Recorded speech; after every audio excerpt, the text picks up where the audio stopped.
Salut tout le monde, j'espère que vous allez bien. On se retrouve aujourd'hui pour une nouvelle vidéo sur la chaîne. Aujourd'hui dans cette vidéo, je vais faire une FAQ spéciale SARMS. Donc pourquoi je fais cette vidéo? Puisqu'il y a pas mal de nouveaux abonnés sur ma chaîne qui me posent des questions assez récurrentes sur les SARMS.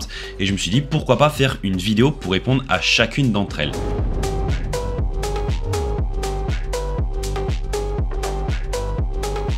Donc cette FAQ sera composée de questions à destination à la fois des personnes qui sont débutantes dans l'univers des SARMS, mais également pour les personnes qui se renseignent depuis pas mal de temps, ou alors des personnes un peu plus confirmées. Première question à laquelle je vais répondre dans cette FAQ, donc qu'est-ce que sont les SARMS et comment fonctionnent-ils? Donc les SARMS, ce sont une classe de composés thérapeutiques qui ont des propriétés similaires aux stéroïdes anabolisants traditionnels, mais ils ont des propriétés androgéniques réduites par rapport à ces stéroïdes anabolisants, c'est-à-dire qu'ils sont beaucoup plus sélectifs dans leur action.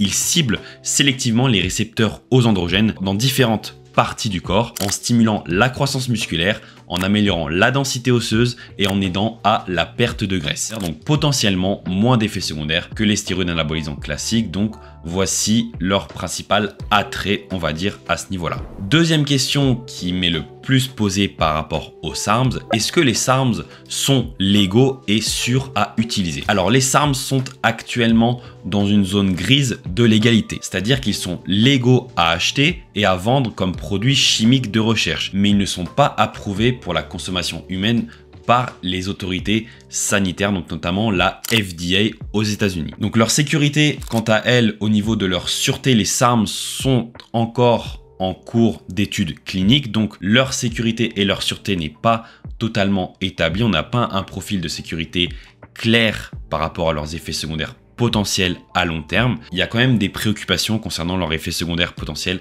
à long terme qui pourraient être similaires à ceux des stéroïdes anabolisants classiques. Mais avec les rapports anecdotiques que l'on a et le recul scientifique que l'on a actuellement sur les SARMS, il semblerait qu'ils auraient quand même moins d'effets secondaires que les stéroïdes anabolisants classiques puisqu'ils sont beaucoup plus sélectifs dans leur action. Troisième question qui m'est le plus couramment posée par rapport aux SARMS, quels sont les effets secondaires courants des SARMS? Alors ça, j'ai déjà fait une vidéo sur ma chaîne qui recensait un peu tous les effets secondaires les plus courants des SARMS, je vous la mettrai en lien de la vidéo. Donc les effets secondaires courants les plus courants des SARMS sont une suppression de la production naturelle de testostérone, une toxicité hépatique, des risques cardiovasculaires potentiels et dans certains cas, des effets secondaires spécifiques comme avec le SARM S4 Andarine qui sont une cécité nocturne ou une teinte jaune dans la vision. Donc ça, c'est uniquement avec le SARM S4 qui est recensé, mais sinon, on a bien des effets secondaires courants de suppression de la production naturelle de testostérone, de toxicité hépatique et de risques cardiovasculaires potentiels. Pourquoi? Donc la suppression de la testostérone naturelle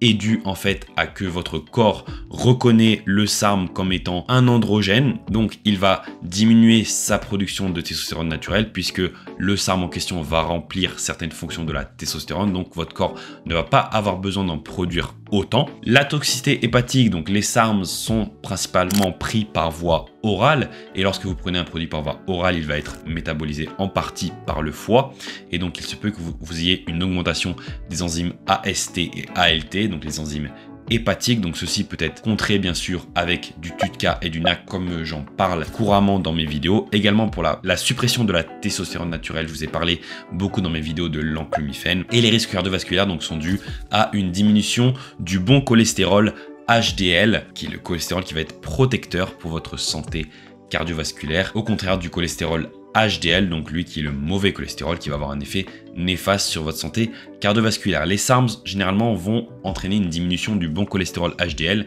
mais ne vont pas changer votre cholestérol LDL, quoique ça peut dépendre des individus. Comment contrer cela? Donc il y a plein de mesures possibles, faire du cardio, consommer des oméga 3, etc. Et ne pas prendre des SARMS bien sûr, ce ne sont que des produits chimiques de recherche et non approuvés pour la consommation humaine, je vous rappelle. Ensuite, quatrième question, comment les utiliser? Alors il n'y a pas de manière spécifique pour les utiliser. Comme leur statut n'est pas approuvé pour la consommation humaine, il n'existe pas de directive universelle acceptée pour les SARMS, pour leur utilisation. Leur utilisation est basée uniquement sur des preuves anecdotique dans la communauté du fitness et de la musculation et également sur quelques preuves scientifiques par-ci par-là. Mais voilà, il n'y a pas vraiment de directive spécifique par rapport à leur utilisation. Cependant, voilà, vous pouvez retrouver sur ma chaîne YouTube, sur mon site web pgsarms.com, ou alors vous pouvez me contacter directement pour avoir des conseils spécifiques à ce niveau-là. Je vous donnerai des conseils, on va dire, global par rapport à l'utilisation, mais je ne peux pas vous donner des conseils spécifiques puisqu'ils ne sont pas approuvés pour une consommation humaine normale. Ensuite, cinquième question, est-ce que les femmes peuvent utiliser les SARMs? Alors, les femmes peuvent théoriquement utiliser les SARMs, oui, mais elles peuvent subir plus d'effets secondaires que les hommes en raison de l'activité androgénique des seins. Des doses plus faibles sont donc couramment recommandées pour les femmes si elles souhaitent en utiliser. Donc les SARMs vont être beaucoup moins androgéniques que la plupart des stéroïdes anabolisants, mais il n'en reste pas qu'ils ne vont pas être pas du tout androgéniques. Il y a certains SARMs comme le S4, l'Ostarine, l'ACP105 par exemple, qui sont des SARMs très peu androgéniques, qui vont avoir très peu d'impact à ce niveau-là, donc qui vont être plutôt recommandés pour les femmes. Mais cependant, voilà, pour les femmes, généralement, ce qu'on conseille, c'est d'utiliser les SARMs à des doses plus faibles que pour les hommes. Est-ce que les femmes peuvent utiliser des SARMs? Oui, mais le dosage va être réduit par rapport aux hommes et les femmes ne vont pas également nécessiter de base de testostérone ou de PCT comme les hommes pourraient en nécessiter s'ils envisagent leur utilisation. Ensuite, autre question qui m'est couramment posée sur les SARMs, quels sont les avantages d'utiliser les SARMs par rapport à d'autres produits comme les stéroïdes anabolisants? Donc les principaux avantages rapportés par les utilisateurs récréatifs de SARMs vont être une augmentation de la masse musculaire, une réduction de la masse grasse, une amélioration de la densité osseuse, une amélioration des performances sportives. Voilà, mais cependant, ces avantages s'accompagnent également de risques potentiels pour la santé, comme on l'a vu précédemment. Par rapport aux stéroïdes anabolisants, donc ça, on va le voir dans une autre question qui va suivre par la suite. Septième question, donc est-ce que vous avez besoin d'une thérapie post-cycle PCT après avoir utilisé des SARMs? Alors je vous renverrai vers une vidéo que j'ai déjà faite par rapport à ce sujet-là, également un article de blog que j'ai rédigé récemment là-dessus. De nombreux utilisateurs de SARMs vont mettre en place un PCT après leur cycle pour aider à restaurer leur niveau naturel de testostérone. Et également, donc utiliser un PCT va aider à atténuer les effets secondaires dus à la suppression de la production d'hormones androgènes pendant le cycle. Donc généralement, il y a deux écoles au niveau des SARMs. Donc, il y a des individus qui vont utiliser les SARMs sans base de testostérone comme l'enclomifène et après faire un PCT, ou alors les individus qui vont utiliser l'enclomifène en cycle de SARMs pour maintenir la production naturelle de testostérone, et donc ensuite quand ils arrêtent la prise de SARMs,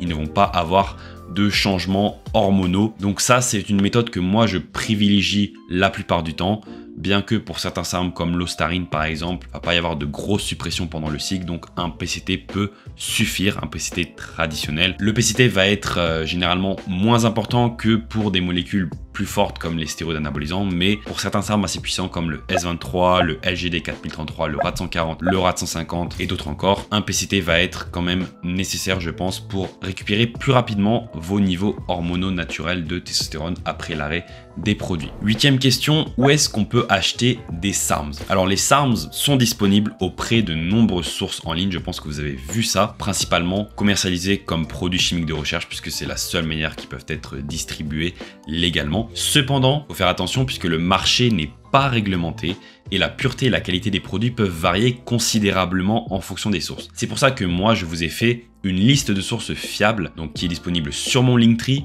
et également en description de cette vidéo. Donc vous avez accès à toutes les sources fiables que je recommande pour les SARMs, donc pour une utilisation à usage de recherche uniquement. Neuvième question, comment les SARMs se comparent-ils par rapport aux stéroïdes anabolisants? Alors les SARMs sont souvent comparés aux stéroïdes anabolisants en raison de leur effet similaire sur la prise de masse musculaire. Cependant, les SARMs sont conçus, comme je vous l'ai dit, pour être beaucoup plus sélectifs dans leur action, donc ils vont cibler sélectivement les tissus musculaires et osseux au profit d'autres tissus de l'organisme. Donc c'est leur avantage principal par rapport aux stéroïdes anabolisants. Donc les SARMs sont un peu une avancée par rapport aux stéroïdes anabolisants traditionnels classiques. Dixième question, est-ce qu'il y a des recherches qui existent sur les SARMs? Alors ça, c'est une question qui m'est beaucoup posée puisqu'il y a beaucoup d'individus qui disent qu'il n'y a pas assez de recherches sur les SARMs, il n'y a pas beaucoup de recherches. Alors c'est à la fois vrai, à la fois faux. La recherche sur les SARMs est relativement précoce, mais il y a pas mal d'études scientifiques qui existent sur les animaux et également sur les hommes. Donc il y a pas mal d'essais cliniques qui ont été réalisés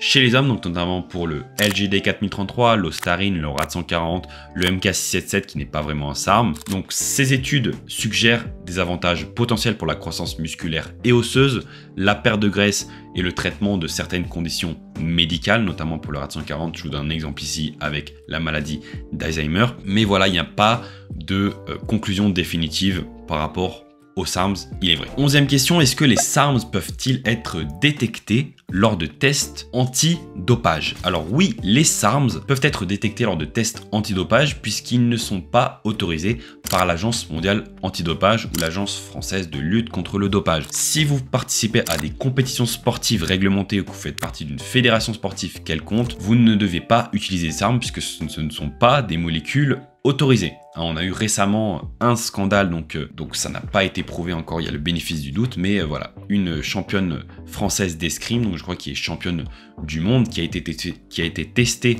positive à l'Ostarine. Donc voilà, elle risque 4 ans de suspension pour ce test positif. Donc voilà, si vous faites du sport, si vous faites partie d'une fédération sportive, si vous faites des compétitions réglementées, n'utilisez pas des SARMs. 12e question qui m'est le plus posée, est-ce qu'il existe des études à long terme sur les effets des SARMs? Alors actuellement non, il existe très peu d'études à long terme sur les effets des SARMs sur les humains. La plupart des études disponibles proviennent d'études à court terme ou de preuves anecdotiques. On a notamment pour le MK677, donc c'est pas un SARM, je le répète ici, mais il y a une étude qui a été réalisée sur 2 ans chez des personnes relativement âgées, on va dire, donc senior, sans effet secondaire négatif, à 25 mg par jour pendant 2 ans. Mais voilà, c'est uniquement ce qu'on a, donc sur 2 ans, on n'a pas sur 20 ans, sur 30 ans, etc. Donc il y a un manque de données à long terme, donc qui va susciter des inquiétudes, notamment concernant leurs risques potentiels pour la santé. Donc ça peut pas être évident de les déceler à court terme. Donc oui, il n'y a pas d'études vraiment à long terme sur l'utilisation des SARMs, si c'était ça la question. 13e question, donc quels sont les types de SARMs les plus populaires et en quoi diffèrent-ils?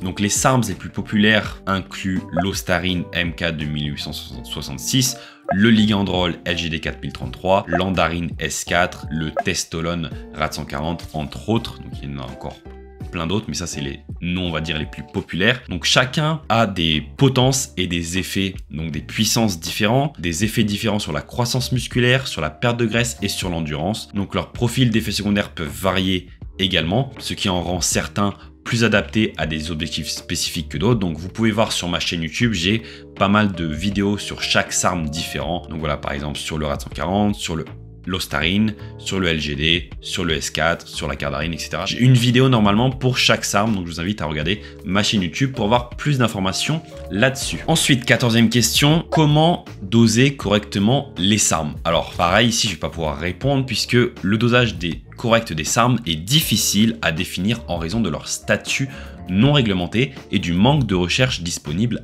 à leur sujet. Donc les doses varient souvent en fonction du composé utilisé, de l'expérience de l'utilisateur et de ses objectifs. Donc il est crucial, moi je vous recommanderais fortement de commencer par des doses faibles pour votre protocole de recherche pour évaluer la tolérance et éviter des dosages excessifs qui pourraient augmenter le risque d'effets secondaires. Si vous avez des préoccupations spécifiques à ce sujet, ou si vous souhaitez être guidé dans un protocole de recherche bien établi, n'hésitez pas à me contacter directement sur Instagram ou alors regardez en description tous les services que je propose par rapport à ça. Je serai ravi de vous accompagner dans votre protocole de recherche à ce niveau-là. 15e question, maintenant on va arriver bientôt vers la fin. Que doit-on considérer avant d'utiliser les SARMs? Alors, avant d'utiliser les SARMs, je vous conseille fortement de prendre en compte votre état de santé, vos objectifs et les risques potentiels par rapport aux avantages. Donc, évaluer la balance bénéfice-risque. Avant chaque utilisation, je recommande fortement de faire un bilan sanguin complet et de discuter de cela avec un professionnel de la santé. Donc, consulter un médecin pour voir si vous avez des conditions médicales sous-jacentes ou non. Est-ce que les SARMs peuvent impacter négativement votre santé ou non? Envisagez également les aspects légaux et éthiques en fonction de votre situation personnelle, de votre pays de résidence, etc. Donc si vous êtes un athlète soumis à des tests antidopage, bien sûr, évitez fortement les SARMs. Si vous faites partie d'une institution qui vous teste par rapport à ça, n'en consommez pas. Enfin, envisagez tous ces détails-là avant de commencer les SARMs.